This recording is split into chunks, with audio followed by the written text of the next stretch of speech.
Welcome back, mga kaaldab.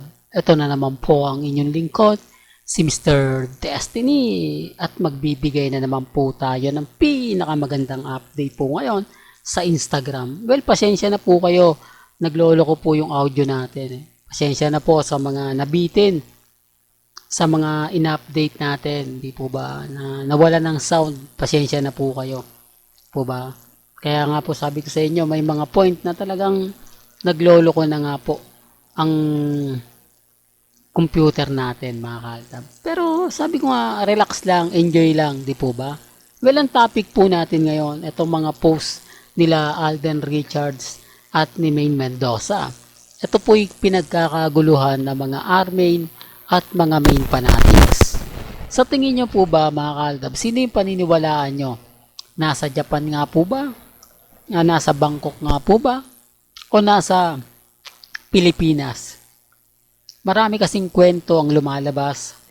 Maraming mga sinasabing ganito, sinasabing ganyan, na wala naman pong katotohanan, di po ba? Tapos sasabihin tayo po yung gumagawa ng issue. Remind ko lang po sa inyo, bakit kailangan pagtakpan ni Maine kung nandito siya sa Pilipinas?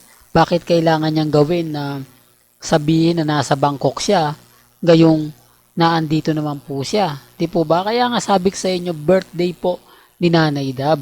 Bakit kung kailan birthday po ni Nanay Dab, aalis po papuntang Bangkok, Thailand? Hindi ba pwedeng ipagpaliban muna? Hindi pa pwedeng tapusin muna ang birthday celebration ni Nanay Dab? At bakit wala pong post sa social media? Tanging ito lang po yung post na in-update ni Mengay sa kanyang Instagram, na kung saan delay na po, di po ba? Kung maalala nyo, yung nakaraan pa po, birthday ni Nanay Dab. Tapos ilang araw na po ang lumipas, ngayon lang po ito ipinost, di po ba? Hindi naman ganun ka-celebrity si Nanay Dab para kumbaga pag-usapan siya ng isang linggo. Di po ba? Kaya nga po nakakalungkot dahil binibiti nila. Di po ba? Bakit kailangan na patagalin muna yung post? Kasi nga po, mga kaaldab, para mabigyan din po ng ganap. Mabigyan din po ng update. Sinabay pa po talaga sa MediaCon ng teleserye ni Alden Richards ng Pulang Araw, yung post ni Mengay sa Instagram. Oh, doon pa lang may mali na, no? Doon pa lang mapapaisip na po kayo. Di po ba? Kaya nga po yung mga issue na hiwalayan. Kaya nga po yung mga issue na sinasabing, kumbaga si Congressman Arjo, nagsabi ng ganito, nagsabi ng ganyan. Aba, relax lang po kayo. Di po ba? Kaya nga po yung iba nagtataka, nagtatanong, bakit nga po daw may mga issue na ganito? Bakit daw po may mga issue ng ganon? Di po ba, kung totoong may hiwalayan na, matagal na yan, di po ba? Part lang po talaga ng sarswela yan eh. Part lang po talaga ng, kumbaga, ginagampan ng role.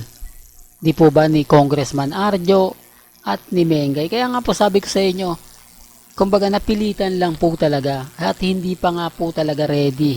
Di po ba? Kaya lang sarswela eh, masyadong minadali. Masyadong inapura. Ngayon, nga. Di po ba? Tapos, buntis na si Rhea Ataide. Tapos si Mengay, wala. Kaya nga po yung issue buntis, ipinapatong nila kay Mengay. Para maiba naman po yung topic, mapag-usapan. At si Mengay po yung maging bida. Pero wala naman po tayo nababalitaan. Galing po mismo sa Itbulaga. Hindi nga po nila binabati si Mengay. Hindi nga po nila, o wala nga pong hingin pasalubong. Kaya nga po dito sa post ni Maine, marami nagtaka. Bakit wala daw po si Congressman? Bakit daw hindi mahilig mag-update si Congressman? At kapansin-pansin nyo naman po, naiisang lugar na naman. Di po ba? Hindi siya yung tipo na maraming tao, yung tipong makikita mo yung taga Thailand, di po ba? Nakasama ni Ibig kong sabihin yung mga dumadaan, wala po talaga eh, no? Parang, kumbaga, walang tao. Di po ba parang nasa loob sila ng simbahan, tapos silang dalawa lang. Common sense na lang po. Kaya nga sabi ko sa inyo, may mga bagay-bagay po na kapag ako nagbibigay ng update, nagbibigay ng ganap, patungkol nga po kay Congressman Arjo at kay Mengay, basag sila. Di po ba? Kasi tayo naman po talaga yung nagpapaliwanag eh. Gaya nga po ngayon na si Alden Richards trending. Kumbaga halatang halata nyo naman po na siya po yung talaga yung topic sa pulang araw. Di po ba? Kumbaga trending si Richard Paul Quezon. Di po ba? Pero marami nakakapansin mga kaaldab na malamya daw po si Alden Richards. Totoo po na nagkasakit siya. Kumbaga gaya ng sinabi natin, kumbaga pinipilit na lang ni Alden Richards yung katawan niya, pero bakas naman po sa mukha niya na di po ba na parang stress siya. Ibig kong sabihin stress, yung tipong kailangan mo magpahinga, yung pagod na pagod ka na wala ka namang ginagawa. Kaya nga sabi ko sa inyo, tao lang po si Richard Paul Quezon na pwedeng o hindi pwedeng tapuan ng sakit, di po ba? Kaya nga sabi ko sa inyo, kaya siguro si Mengay wala sa 8 Bulaga. Kasi yung mga nakaraan pa po yan nabalitaan natin. Tapos biglang huling taping ni Mengay nung nakaraan na ngayon naman po ipinalalabas. Kaya nga po yung iba nagtataka, live ba yung 8 Bulaga, Mr. Destiny?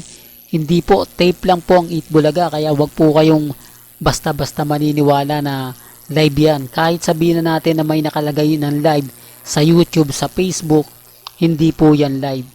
Po ba? Kaya nga po yung iba nagre-react na hindi, Mr. Destiny, nasa 8 Bulaga si Maine. Hindi po ba? Hindi na ako nakikipagtalo pag ganon.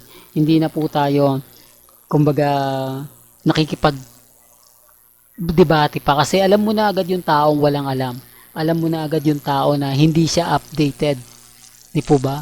Kaya nga sabi ko sa issue na hindi raw bakla si Congressman. Matagal na pong issue yan. Di po ba? Simula't simula pa po yan. Kapag ka may ganyan nga kay Alden Richards binibintang eh. Kaya nga po, tinapos na nila yung Sarsuela eh. Saan ka naman kasi makakita ng kasalan pero never pong name-mention. Di po ba? Never pong binabate. Hindi po katulad ni Rambo at ni Maha. Simula't simula pa lang po, di po ba? Kapag naalala nyo yung show ni Maha, lagi niya nababati doon si Rambo at ito pa po yung nakakatuwa doon. Bumibisita pa po sa taping si Rambo kay Maha. Dito nga po ba sa 8 Bulaga, nagawa po ba? Although sabihin natin may trabaho to si Congressman Arjo, pero araw po ng Sabado, di po ba? O kaya Biyernes, sana nagpapakitang gilas siya. Di po ba? Pero wala eh. Real talk to mga kaaldab, wala. Kaya nga sabi ko sa inyo, papaanong magkakaroon ng relasyon kung hindi naman po magkasama sa loob ng bahay. Walang gandito na lang po yung updates natin ha. Kaya kung gusto nyo pa po ng pinaka-latest at sariwang update, abay tumutok lang po kayo dito po sa channel ni Mr. Destiny para updated po kayo sa mga latest at sa mga bagong video po na ilalabas po natin maya-maya lang. Hanggang sa muli, salamat po sa panonood at pakikinig.